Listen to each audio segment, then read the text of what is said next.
पिता और पुत्र और पवित्र आत्मा के नाम पर आमीन। प्रभु यीशु ख्रिस्त में प्यारे भाइयों और बहनों, आप सभी का हार्दिक स्वागत है।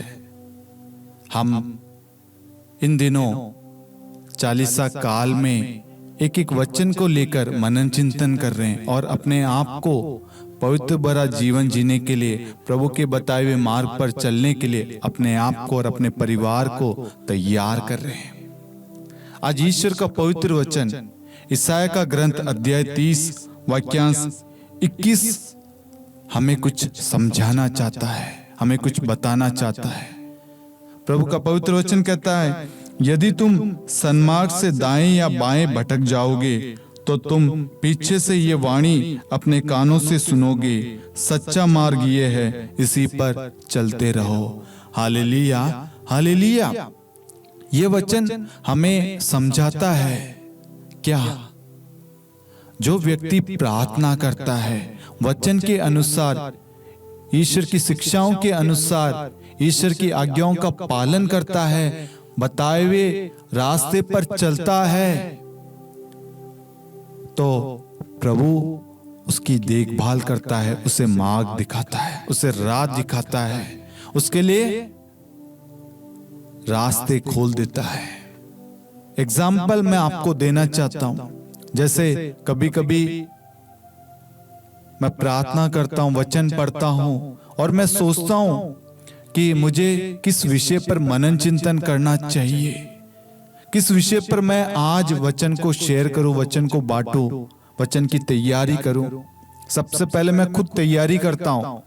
उस वक्त एक आवाज आती है पवित्र आत्मा की कि कहीं तेरे दोस्त के साथ में तेरा संबंध खराब तो नहीं है, कहीं तू नाराज तो नहीं है, कहीं वो तो नाराज नहीं है, कहीं वो तुझसे गुस्सा तो नहीं हो रखा, जा उससे सुलह कर ले। मेरी हमेशा से एक आदत है, चाहे मेरी गलती हो या ना हो, मैं सबसे सुलह करता हूं, सबसे आगे चल के उनसे रिश्ता जोड़ता हूं। मैं अपने आप को छोटा बना लेता हूं। इससे क्या होता है? इससे जो मैं प्रार्थना करने वाला हूं, करने जा रहा हूं, और जो प्रार्थना को सुनने वाले हैं, उन सबको पवित्रता प्राप्त होती है, क्योंकि मैंने ईश्वर की इच्छा के अनुसार, ईश्वर की आज्ञाओं के अनुसार, ईश्वर की शिक्षा का पालन करते हुए वचन का घोषणा किया है, वचन को सुनाया है, वचन को बांटा है, वचन की तैयारी की है, प्रार्थना की तैयारी की है। और मैं आपको बताना चाहता हूं, जैसे ही आप कोई इंटरव्यू देके बैठे हैं, आपने 3-4 जगह इंटरव्यू दिया, आपने प्रार्थना की, प्रभु मेरी नहीं आपकी इच्छा पूरी हो, आप मुझे बताना मुझे किस कंपनी में ज्वाइन करना है, किस में नहीं। जब आप प्रभु से पूछेंगे तो प्रभु आपको बताएगा कि बेटा ये कंपनी, ये जॉब तेरे लिए सही है। लेकिन काफी बार क्या होता है, जो व्यक्ति प्रार्थना नहीं करते, वचन को नहीं पढ़ते, वचन पर विश्वास नहीं करते, वो सोचते हैं वचन पढ़कर क्या होगा, और कहीं ना कहीं वह राह से, मार्ग से भटक जाते हैं। आज ईश्वर उन सभी लोगों को राह दिखाना चाहता, बताना चाहता है कि बेटा और बेटी, जब तुम अपनी बुद्धि पर निर्भर रखते हो तो शैतान तुम्हारे अंदर कार्य करता है और तुम्हारे अंदर पाप प्रवेश कर जाता है। कैसे? हम कहीं ना कहीं ईश्वर के वचन का और ईश्वर की आज्ञाओं का उल्लंघन करते हैं, ईश्वर पर संदेह करते हैं कि नहीं ये गलत है, ये सही है। प्रभु से नहीं पूछेंगे, प्रभु से मार्ग नहीं मांगेंगे, प्रभु से राह नहीं चाहेंगे, प्रभु की इच्छा नहीं पूछेंगे। इस वजह से बहुत सारे भाई बहन पाप में पड़ जाते हैं। क्या ये रिश्ता मेरे लिए सही है? क्या ये दोस्त मेरे लिए उचित है? क्या ये कॉलेज मेरे लिए सही है? क्या ये पढ़ाई मेरे लिए सही है? क्या ये जॉब मेरे लिए सही है? क्या ये कार्य मेरे लिए सही है? क्या ये जमीन, ये गाड़ी मेरे लिए सही है? बहुत सारे लोग प्रभु से नहीं पूछते, जिसकी वजह से वह राह से, मार्ग से भटक गए हैं। और आज ईश्वर हम सबको एक नया मौका देता है कि बेटा और बेटी, यदि तुम सन्मार्ग से दाएं या बाएं भटक जाओगे तो तुम पीछे से ये वाणी अपने कानों में सुनोगे, सच्चा मार्ग यही है, इसी पर चलते रहो। जो व्यक्ति प्रार्थना नहीं करता वह राह से भटक जाता है, वह सन्मार्ग से भटक जाता है। लेकिन आज ईश्वर हर एक व्यक्ति को उस सन्मार्ग पर ले चलना चाहता है, उस राह पर लाना चाहता है जो मार्ग प्रभु के और जाता है, प्रभु के करीब लाता है, प्रभु से जोड़े रखता है, जो हमारे लिए उचित है, लाभदायक है, जो हमारे हित के लिए है। जो व्यक्ति प्रार्थना के द्वारा प्रभु से राह मांगता है, मार्ग दर्शन मांगता है, प्रभु उसको संभालता है।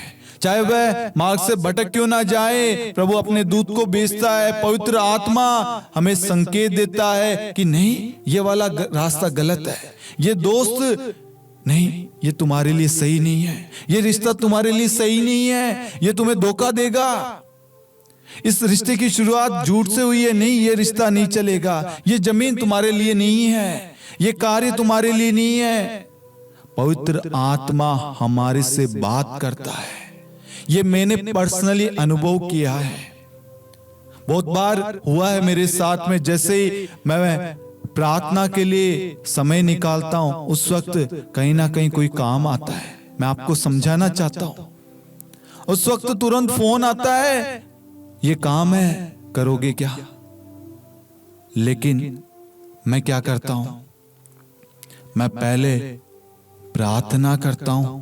जितनी देर मुझे प्रार्थना करनी है उतनी देर प्रार्थना करने के बाद यदि वो काम मैं कर सकता हूं तो ही मैं करता हूं।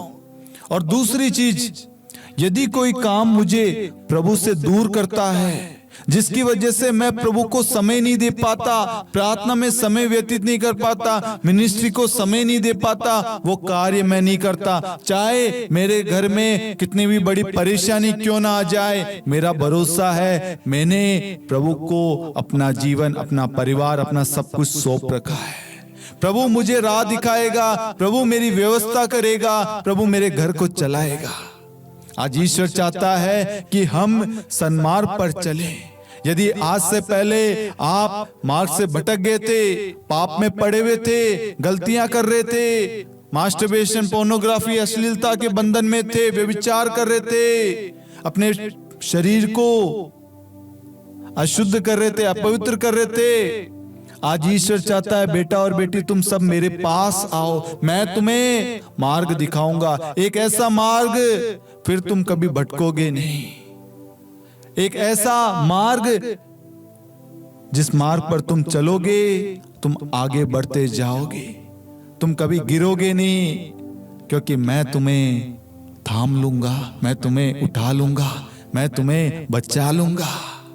हमें ईश्वर के मार्ग पर चलना है। Hallelujah, hallelujah.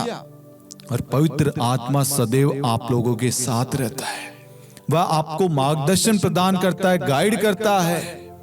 और अधिक से अधिक प्रार्थना में समय व्यतीत कीजिए, प्रार्थना में वचन का सदुपयोग कीजिए, वचन पर विश्वास कीजिए, और वचन के द्वारा आप हर कार्य की शुरुआत करेंगे ना, आपका हर कार्य सफल होगा, हर योजना सफल होगी, हर रिश्ता, हर योजना, हर एक चीज में ईश्वर की आशीष उतरेगी। पवित्र आत्मा आपके साथ रहेगा, आपको हौसला, बल, सामर्थ्य, शक्ति, शांति, प्रेम, कृपा प्रदान करेगा। वह आपको गिरने नहीं देगा, वह आपको डगमगाने नहीं देगा, वह आपको उठा लेगा, आपको आगे बढ़ाएगा।